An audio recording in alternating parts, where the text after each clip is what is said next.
You need to think seriously about this, because this is the crux of the matter. Is there a supernatural world out there? Or is it what the atheists say? There's no supernatural anything. We're just globs of molecules that came out of the ocean. Listen to this writing.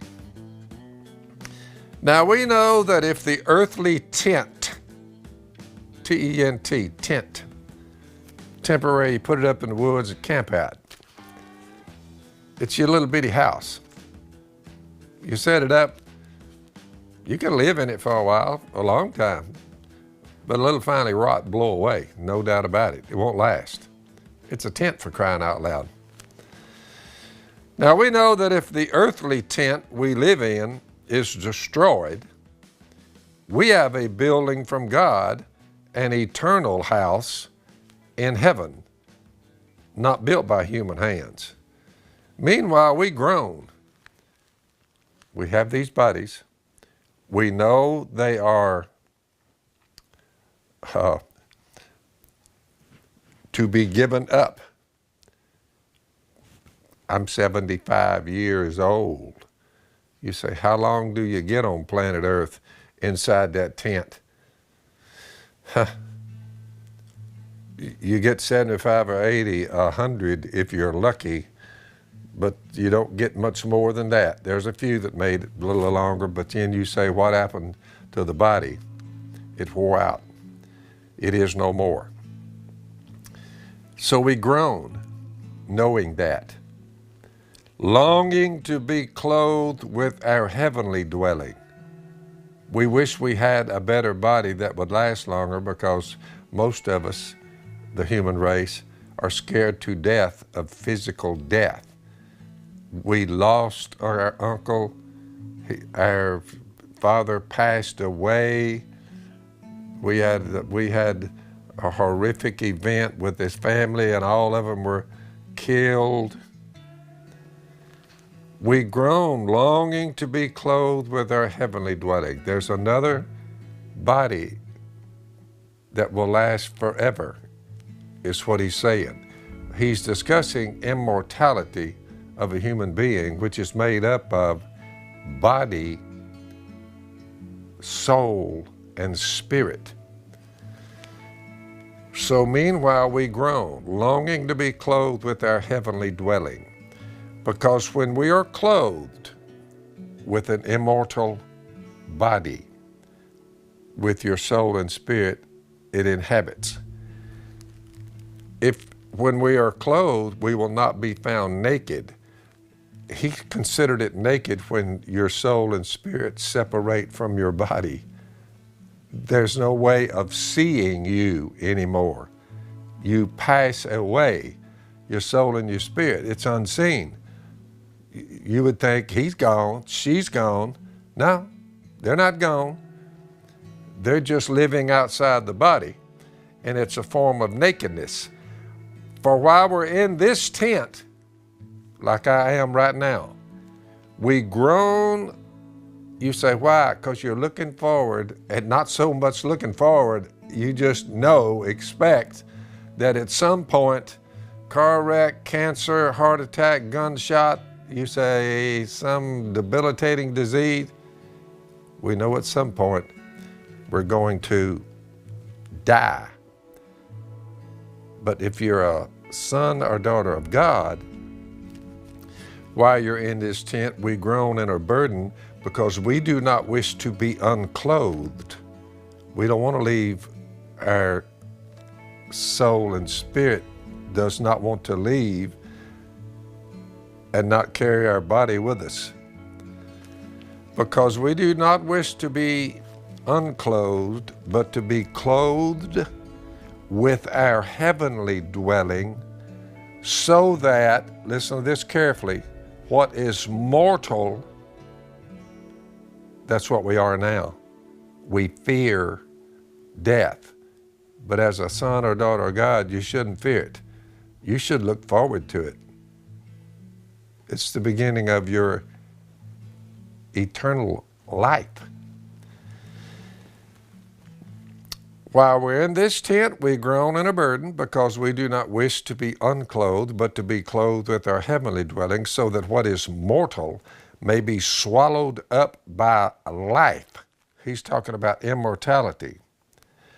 It is God who has made us for this very purpose, able to leave your body.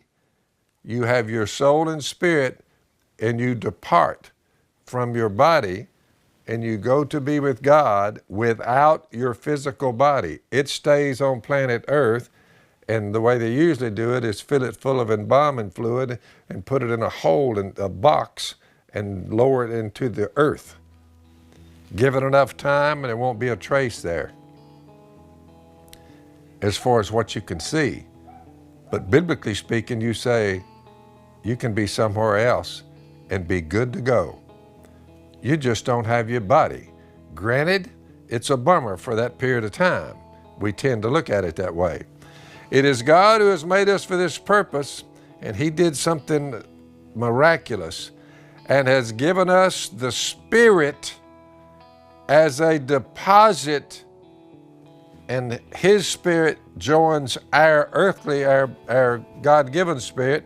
His Spirit enters our fleshly body, because we are guaranteed what is to come.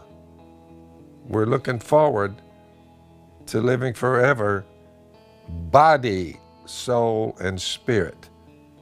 There's a short period of time you live without your body. You're just soul and spirit.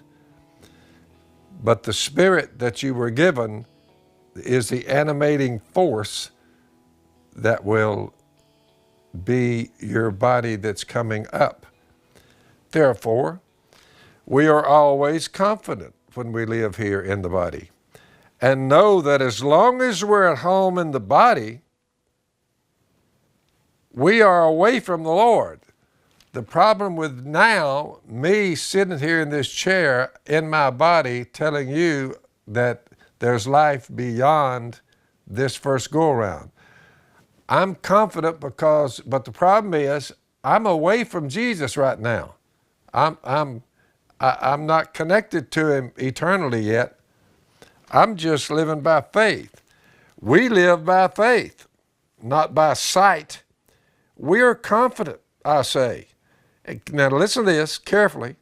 And would prefer to be away from the body and at home with the Lord. You're better off when you physically die, because you know why? You know you made it.